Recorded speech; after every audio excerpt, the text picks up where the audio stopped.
Hello everyone, welcome to a new episode of Assassin's Creed Unity. I've grinded a few missions, co-op missions, um, so that I can level up Arno. I had to unfortunately struggle because, see, the co-op missions are have a lot more to do with the revolution itself, and that makes it very interesting. However, they are so buggy. I can't tell you how many times I had to restart missions because my targets kept spawning inside walls. My biggest issue I have with the game right now is Arno's movement. And again, I'm just focusing on gameplay elements. Um, but if I'm trying to play the game and I constantly need to restart missions because the targets spawn in inaccessible areas, this is a big issue, and it just makes me a bit frustrated. And by bit I mean very frustrated, because these missions are not small by any means, and usually this happens on the last section or the last bit of each mission, and it's really frustrating because all the progress I made up to that point is thrown in the garbage, and there's literally nothing no one can do. But having said that, I have unlocked the double assassination skill, and I'm just gonna focus on story mission. The game is so buggy, is so glitched. I was wondering maybe I would go for platinum, but ain't no fucking way, because I'm just getting more and more aggravated over Arno's inability to be controlled properly. Anyways, graduation. After nearly a year of training, Arno is finally ready to become a full-fledged assassin. All he has to do is complete one last exercise. This is so dumb. This is so dumb. What's the mission? Mission. Let's get your arse in position. Don't ask questions, piss pot. I live to serve.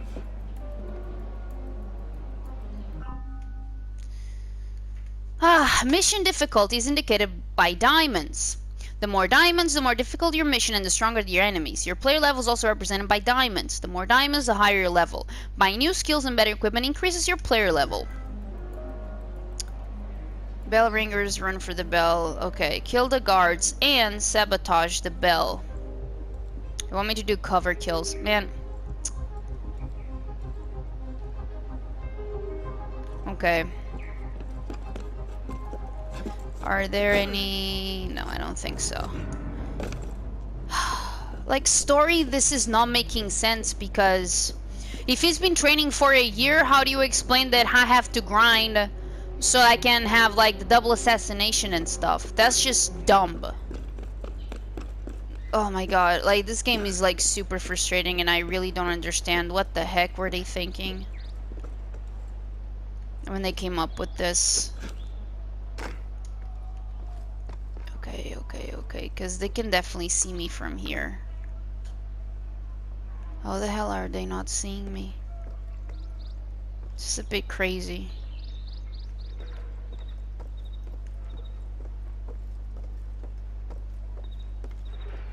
I really don't understand how they're not seeing me.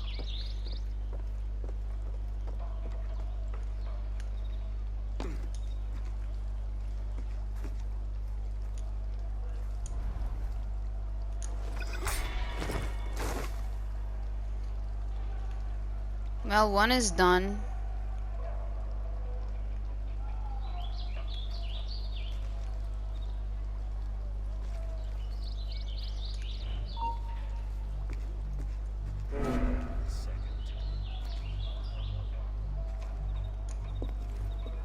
No, buddy. Buddy, leave.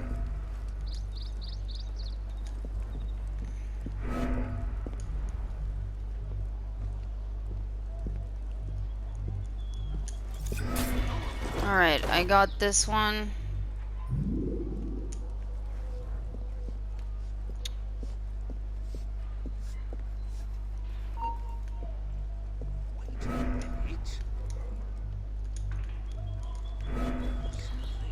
Oh my god, Arno! Like, it's just impossible to control him, seriously. Pissing me off. Alright, done. Leave the cover, Arno! Oh my god, it's so frustrating to control him. What the heck?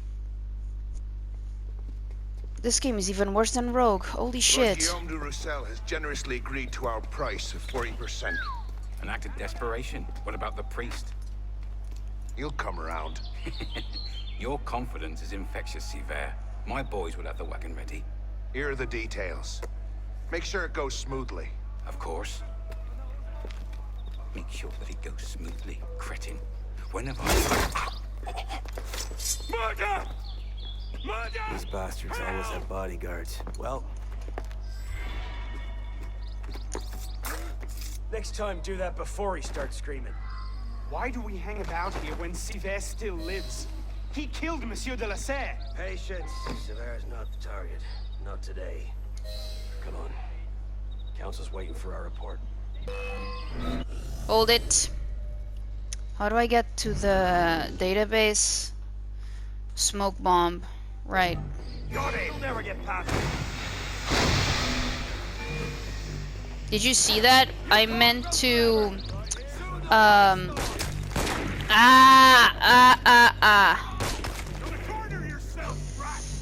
gonna... Okay.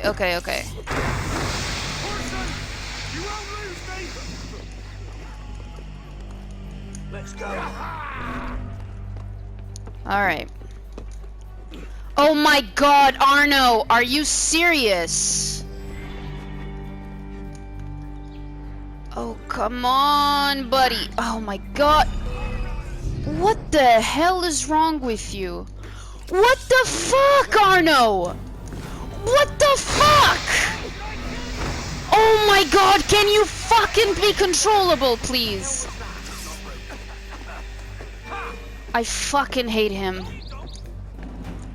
I fucking hate him so much. Just fucking go. Just absolutely fucking go. What the fuck are you doing up there?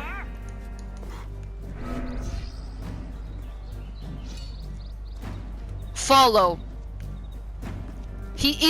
Look. How?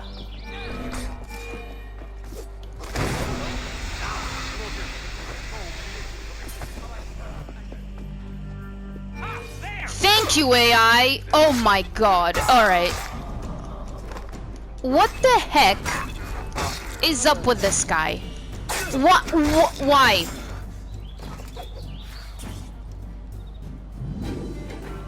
Tackle the thief.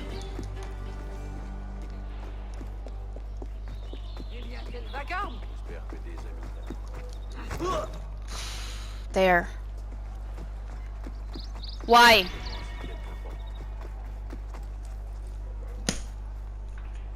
This game is fucking unplayable. This game is fucking unplayable. Jesus Christ.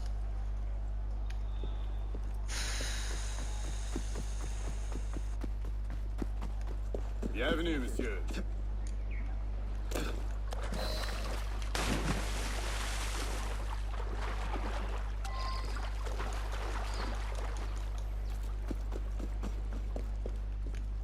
Where is he?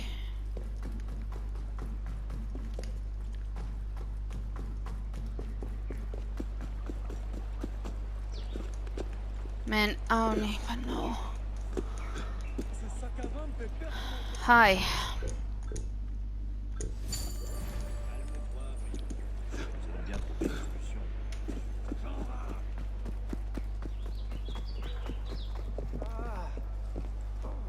I'm sorry, what?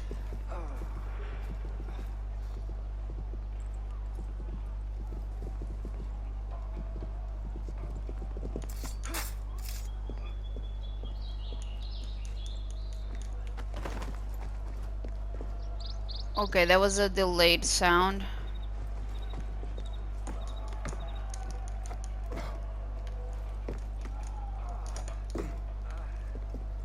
Oh my god. I can't. What do I have?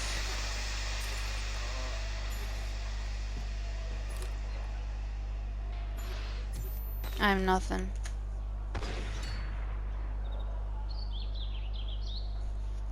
I'm gonna have to kill Arno.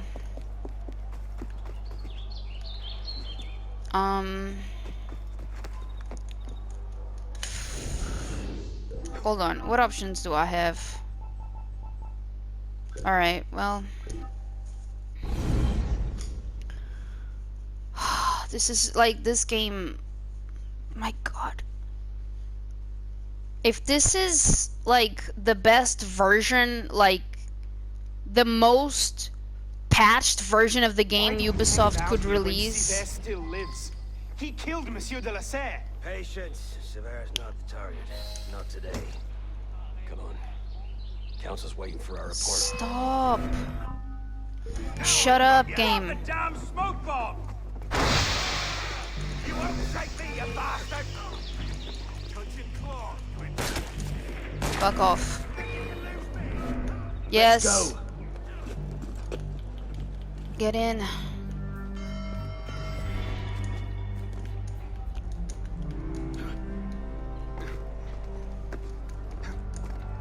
Don't you fucking dare getting stuck now, you piece of shit. Time to wear your cape. What?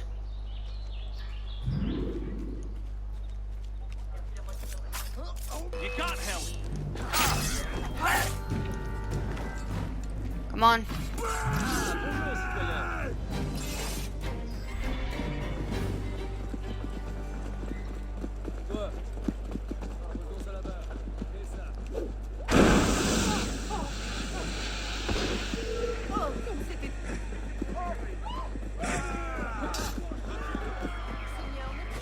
Hurry up. Hurry up. No, he's not under attack. What the heck is this guy doing?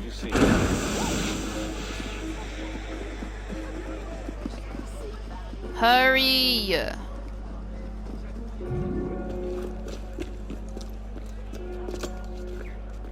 Merde. Patriots.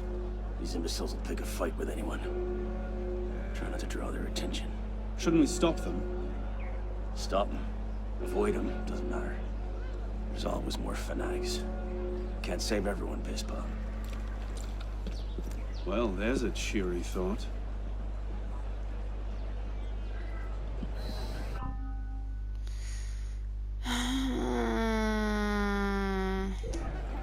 It's a bus. Remy found Monsieur Arcanon's body in a courtyard not far from here. Stabbed through the throat. Go so.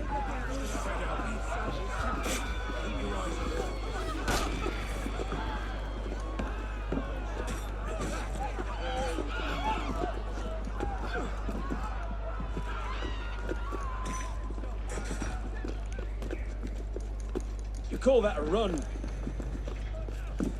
Man, shut the fuck up. I've had it with you. I've had it with every single character in this fucking game. And I'm still in the beginning. Bitch, I will bash your skull. This is The Last of Us 1 quote, by the way. Careful, Pisspop. You'll hurt someone. Yeah, I'll hurt you.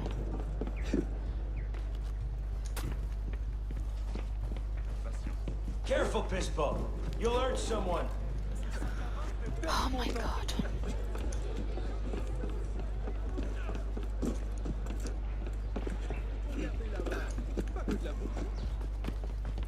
Careful, Pisspop. You'll hurt someone.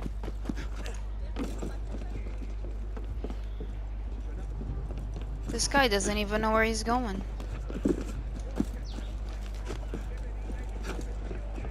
Careful, Pispa. You'll hurt someone. Yeah.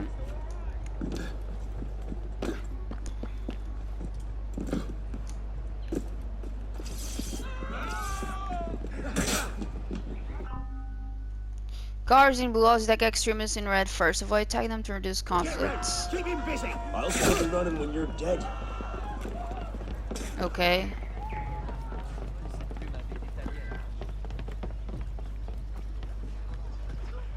Just trying not to strain your heart.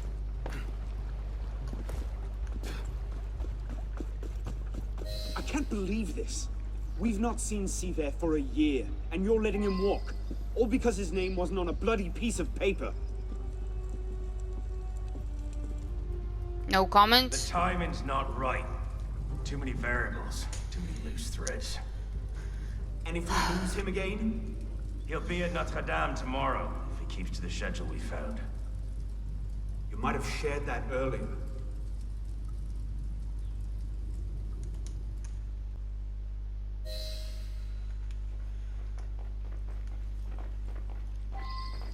Arno, hello.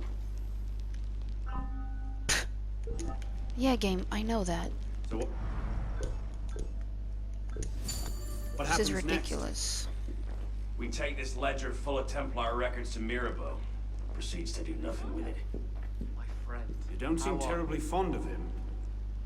He's a politician. Sees himself as a great peacemaker. He thinks he can end the war between assassins and Templars, bring the revolution to a happy conclusion, and convince dogs and cats to live together in peace. And that's bad? It's a self-aggrandizing pipe dream. The Templars are at their weakest since Jacques de Molay burned. We're running around after second-rate smugglers. All because Mirabeau wants to secure his legacy. Monsieur de la Serre believed a truce was possible. And look where it got him. Okay. I really have to just get this out. So far, the story has been absolutely atrocious. You're trying to tell me Templars and assassins have this massive war for centuries, and they absolutely hate and despise each other, and they're out to wipe each other out. You're trying to tell me a Templar adopts the son of an assassin, and instead of indoctrinating the kid to be a Templar, just raises him as a second type of class kid, because he was always treated as a servant rather than a member of the family. And the Assassin Creed, the creed itself, accepts a member who does not see himself at all with the values of the creed.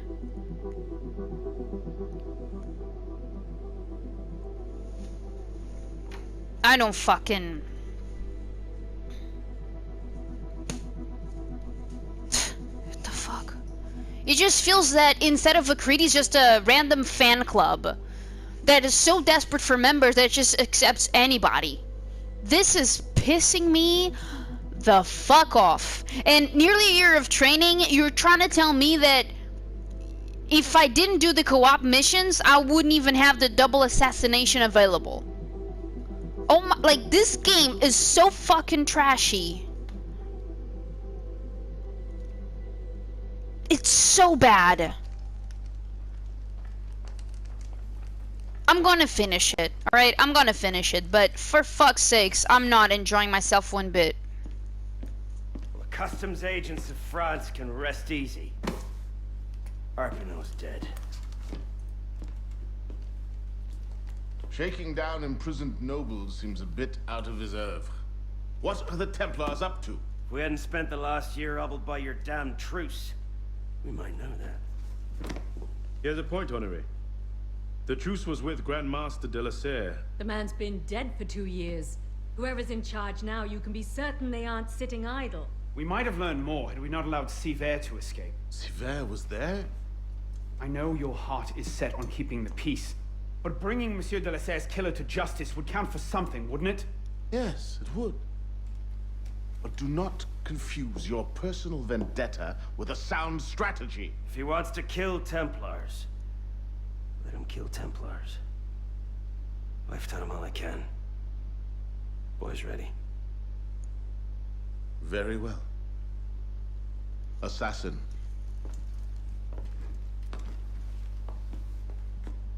I charge you to go to Notre-Dame de Paris, and to find there the Templar agent, Charles Gabriel Sivert.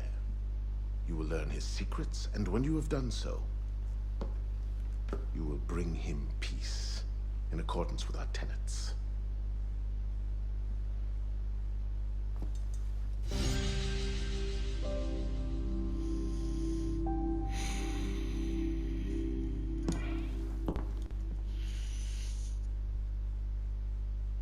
The story's so bad.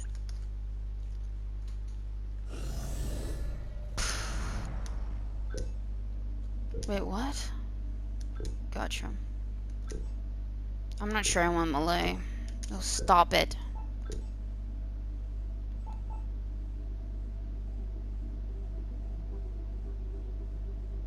I don't know what this means, but yeah. No, this is for a co-op, see?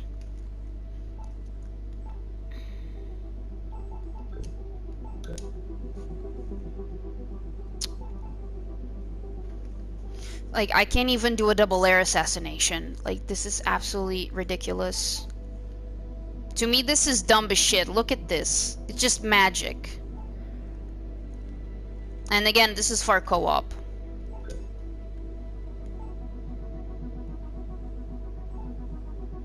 And again, this is for co-op.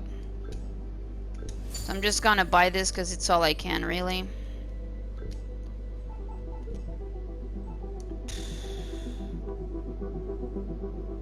And yeah, this is really what I have. And boosts are for co-op. I want to go to the database. People. Arno.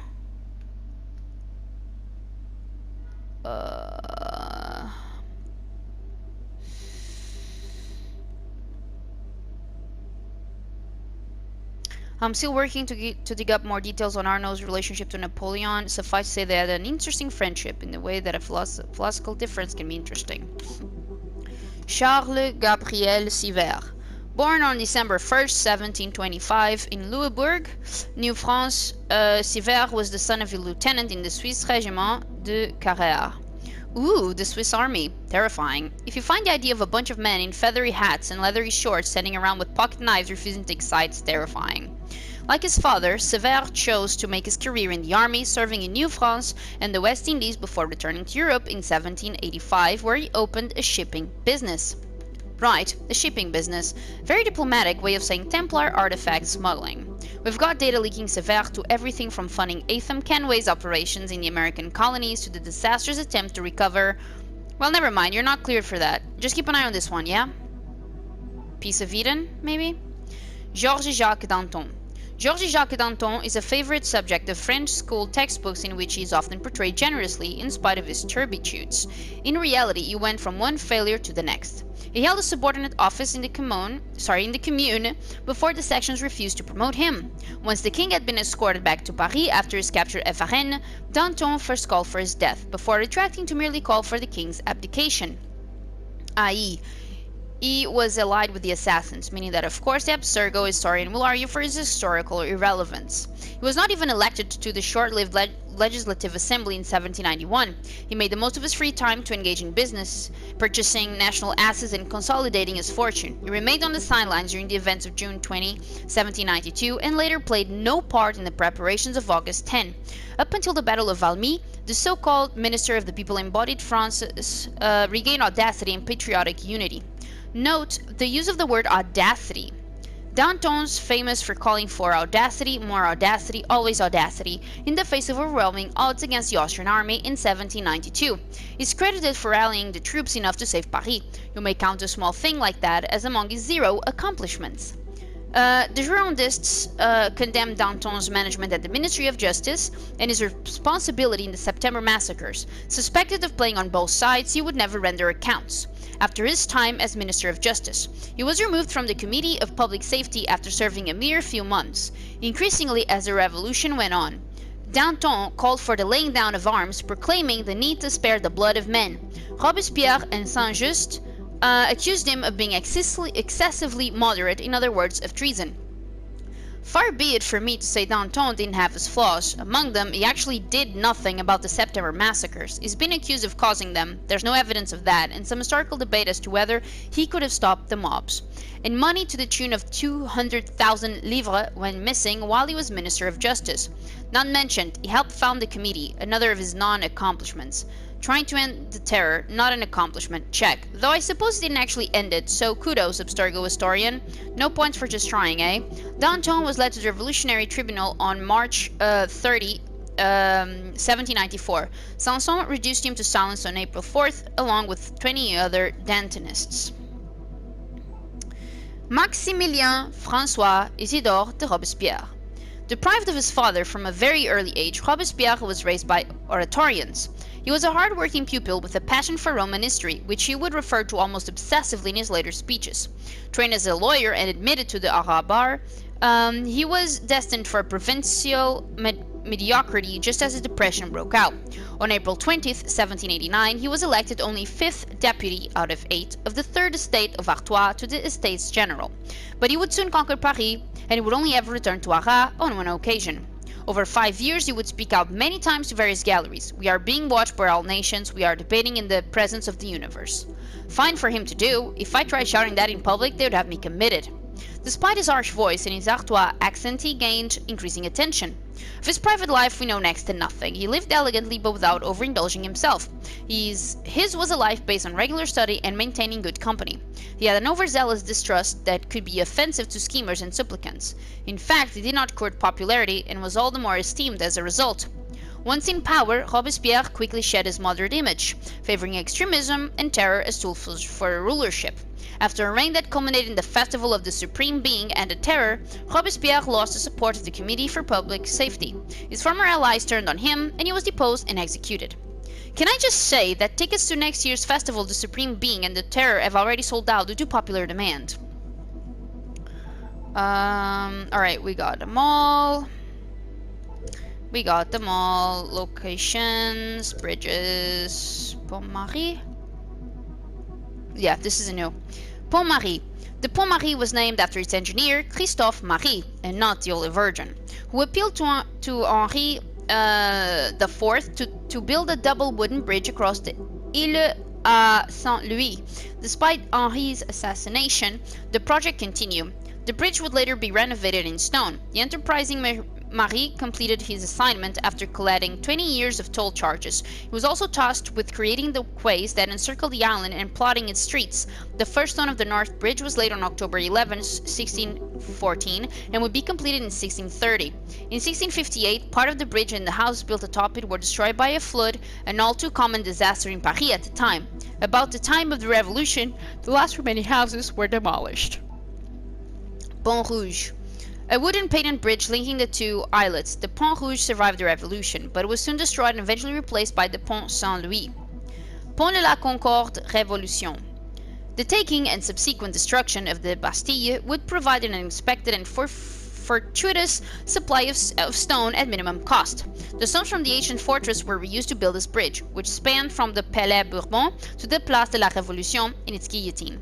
The bridge was completed in 1791 and was named Pont de la Révolution, later to be called Pont de la Concorde. I read this. I read this.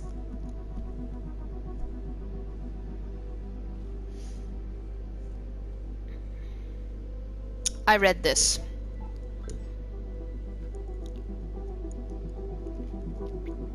I didn't read this. Église Saint-Leu. Saint-Leu and Saint-Guille lent their names to this church situated in the bustling Rue Saint-Denis since 1320. It was originally the Saint-Guille chapel before being extended to become the Saint-Leu church. Extensively and repeatedly reworked since then, only its facade is now of any architectural significance. I read this.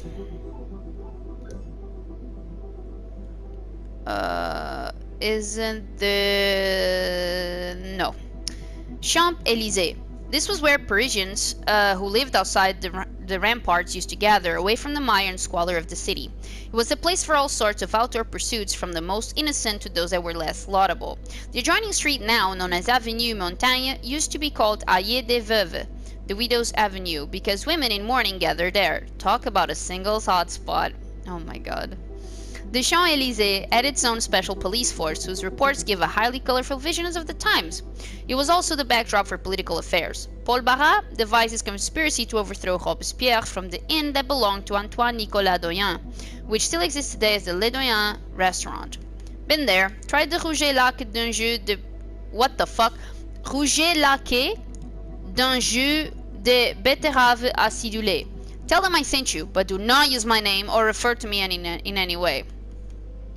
By his own admission, we sought to agree on how to put an end to the excesses of the government committees and to help the National Convention to regain its existence. In the evening, the conspirators met a local limonadier. During the Reign of Terror, it was also the most inconspicuous means of passage among the unruly crowds to the Bois de Boulogne in order to hide. Only a dozen police officers patrolled it. Suspects, escaped prisoners, draft evaders, and vagrants would hide there among the foliage and thickets. Living the dream, boys. Place Vendôme. Louis XIV purchased the existing Hotel Vendôme as a part of the Convent des Capucines to embellish the city and facilitate traffic, and provide a setting for a statue of himself dressed as a Roman emperor. Ooh, interesting. Louis XIV also profited financially by selling the land behind the house fronts, which the king had financed. All the prominent financiers bought in. These buyers represented the cream of Parisian high society. They were followed by the more modest tenants of the attic apartments, such as Vigny. The statue of Louis XIV's Roman attire was inaugurated in August 13, 1699 for his birthday. It was hacked down in August 1792 to make cannon. Hacking down statues of kings to make artillery is actually a storied tradition. The Americans did it to New York's statue of George III during the American Revolution as well. Place de la Révolution, Concorde, Louis XV. Located at the very heart of Paris, between the Champs-Élysées to the west and the Jardin des Tuileries to the east, the Place Louis XV was built in honor of the king in 1772. Its purpose was to evoke royal omnipotence. That's quite an intimidating brief to get. We would like this building to evoke royal omnipotence. Right, royal omnipotence. So is it like royal incontinence? No, it is absolutely not like that. No, of course not. No. So do you mean like royal impotence? Is that it? Not exactly. To be honest, I think we're going to need some new builders. It was the scene of the tragic festivities surrounding the marriage of the Dauphin, the future Louis XVI, and Marie Antoinette, in which, according to official figures, 132 people were trampled during a fireworks display. Jesus. 23 years later, Louis XVI was executed in the same plaza, now called the Place de la Révolution. Marie Antoinette followed a few months later.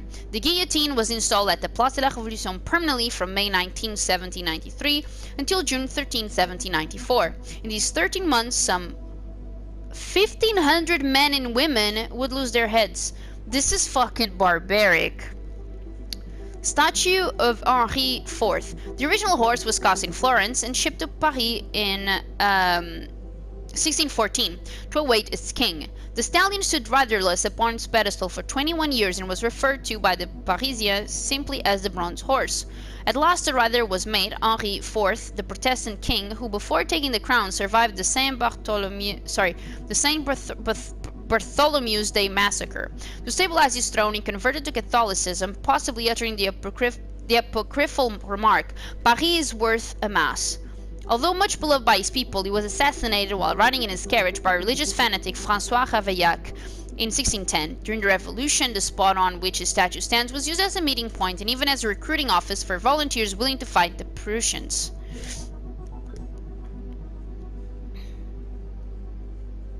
Okay, this I didn't read.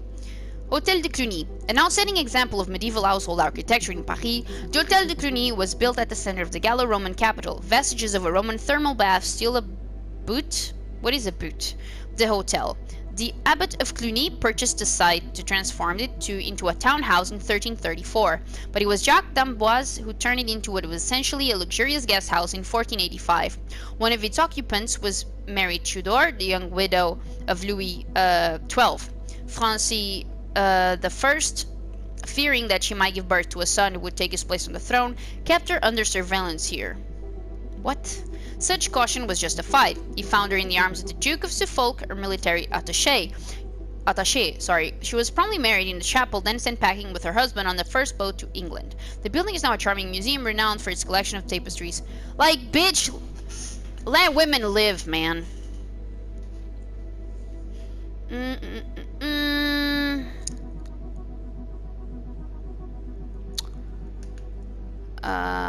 Okay, I don't think I read this. Hôtel Fiubé, a spectacular accumulation of styles, the overall inconsistency of which gives the edifice its charm. The site was chosen by Charles V for his Hôtel Saint-Paul, away from the bustle of the Louvre. In 1676, parliamentary advisor Gaspard Fiubé commissioned Jules Hardouin, Mansart, him again, to draw up plans for his new abode. Fiubé was a charming and popular poet, friend of Jean de La Fontaine and Madame de Sévigné. He was also Counselor of State and Chancellor to Queen Maria Theresa, wife of Louis XIV. Hardly surprising, financial means were no obstacle.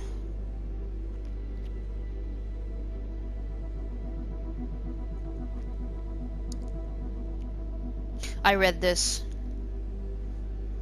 And I read this. Palais Royal. The Palais Royal was the nerve center of the revolution under the auspices of its owner, Philip, Duc d'Orléans, cousin of Louis XVI.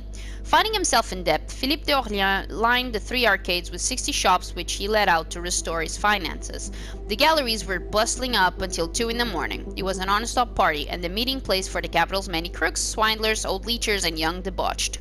An unusual timepiece was installed, a small cannon that fired exactly at noon, triggered by the sun itself.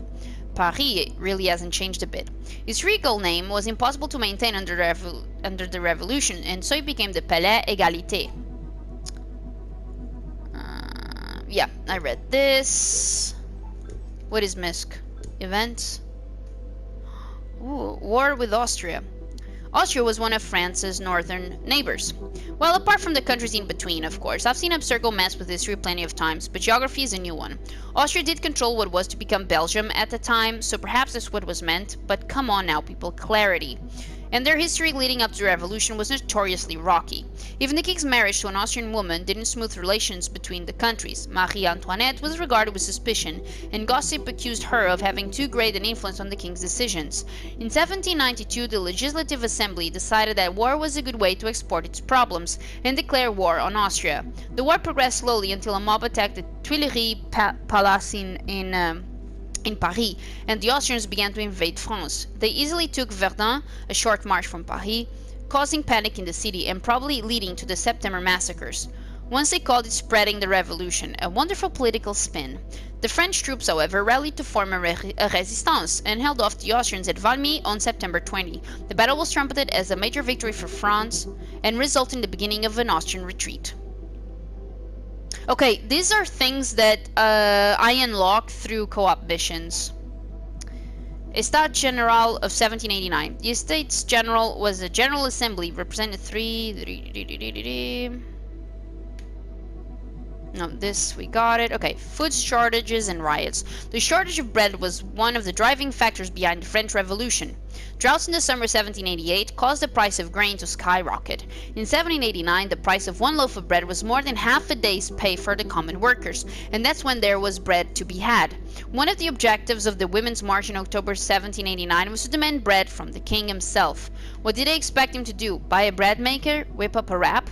Even after the revolution, food continued to be scarce. Trouble with crops combined with the need to provide the army with bread led to a shortage across France. Merchants were accused of price fixing and food hoarding, leading to riots in the marketplace. The newly formed government tried to fix the problem by setting bread prices, but given that they fixed the price well below the cost of grain, this only fueled the problems it attempted to solve, because the Templars were hoarding food and fixing prices to cause riots, so that worked out well for them, didn't it? Persecution of Templars under Philip the Fair. Oh shit. When Philip IV of France, known as Philippe the Fair, came to the throne in October 1285, he was determined to reorganize the kingdom's finances. The crown of France was in substantial debt to the order.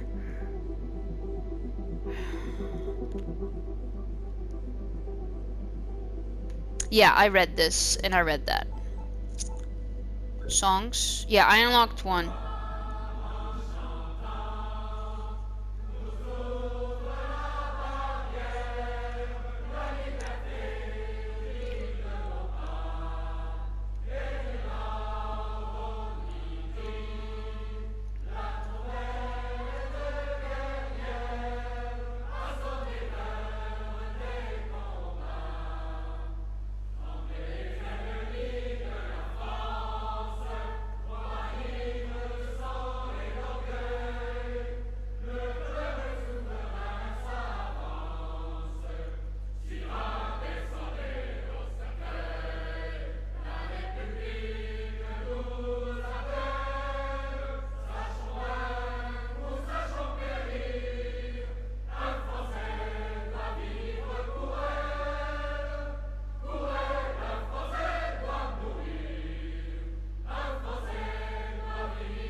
This was awesome.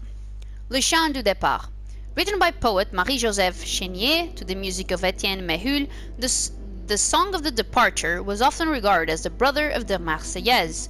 It was sung for the first time following the French troops' victory at the Battle of Fleurus against the coalition army, Great Britain, and June 26, 1794, Dutch Republic and Habsburg Empire. It was reused a few days later on July 14, 1794 to celebrate the anniversary of the storming of the Bastille. Originally entitled Hymne à la Liberté, it was renamed by Robespierre, who praised the lyrics as magnificent poetry. The words glorified the fighting passion of the French, ready to take on the world in the name of the Republican freedom.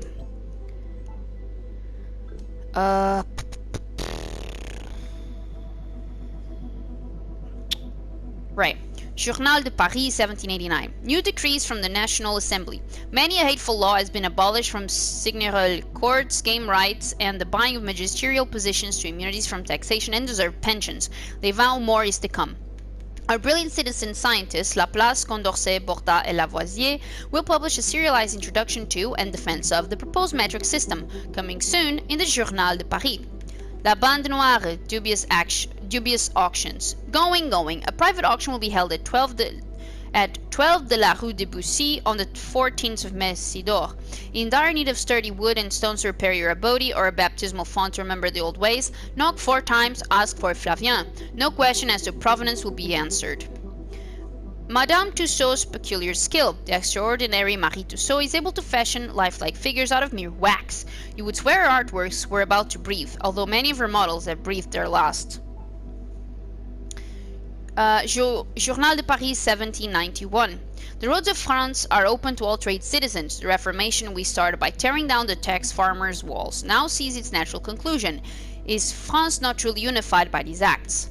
In the wake of missed deliveries, a terrible crop, and price irregularities, the bakers of Saint-Marceau, Saint-Antoine, and Saint-Denis have asked for calm. They cannot bake bread without grain, and violence won't feed anyone's families.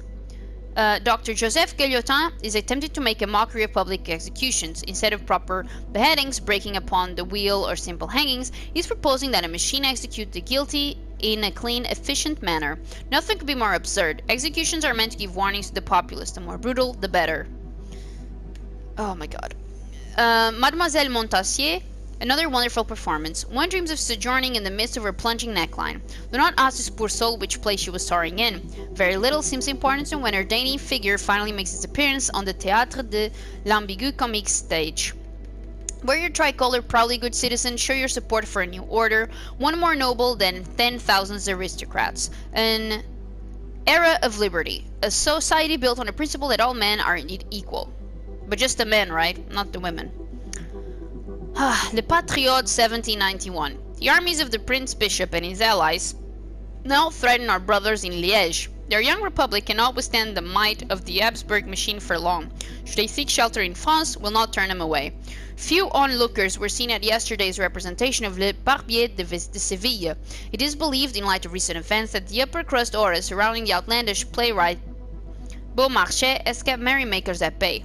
Unknown rogues have made off with a selection of the crown jewels. As these are part of the treasury of France, those guilty are not only thieves but traitors. Report any suspicious pawners at once. Citizen Mirabeau has won election to the post of President of the National Constituent Assembly. After a long, varied, and mostly distinguished career, the respect he has earned from all sides should help France get things done. While the appeal of owning a piece of the Bastille may find favor with some, misguided few, the royal director of building is of a different and certainly legally superior opinion. He asks that you please desist in the practice. Le Patriote I read. Whew, alright. Database is updated. I'm gonna end the episode here. Thank you so much for watching. I really appreciate it. Oh god.